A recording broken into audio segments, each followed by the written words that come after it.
जय श्रीकृष्ण, जय श्रीराम. हे हिंदू वीरानो, हे धर्मयोद्ध्यानो, माता भगिनीनो, जागे व्हा. मी जगद्गुरू रामानंदाचार्य नरेंद्राचार्य तुमच्या रक्तातल्या रणरागणाला हाक मारतोय. उठा, जागे व्हा. जिथे भगवान श्रीकृष्णाने जन्म घेतला त्या मथुरा नगरीतील श्रीकृष्ण मंदिर आज न्यायालयीन प्रक्रियेमध्ये अडकलेलं आहे. तिथे आजही मंदिर आणि मशीद सीमारेषेवरून वाद सुरू आहे. अन्यायाच्या छायेत आपल्या भगवान श्रीकृष्णाला किती दिवस ठेवायचं? हजारो वर्षापासून आम्ही हिंदू हा अन्याय सहन करत आलो आहोत. आता बास ना, पुरे झालं.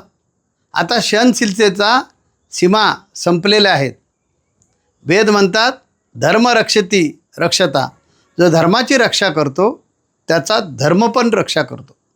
आता वेळ आहे धर्मासाठी आक्रमक होण्याची, नाहीतर ही पुढची पिढी ना आपल्याला कधी क्षमा करणार नाही. म्हणून श्रीकृष्ण जन्मभूमीची मुक्ती ही एक आपली लढाई नाही, तर ही आपल्या आत्म्याची, आपल्या धर्माची, आपल्या संततीच्या भविष्याची लढाई आहे. श्रीकृष्ण जन्मभूमी मंदिर मुक्तीसाठी आता व्यापक जनजागरण होण्यासाठी वैश्विक नारायण यज्ञाचे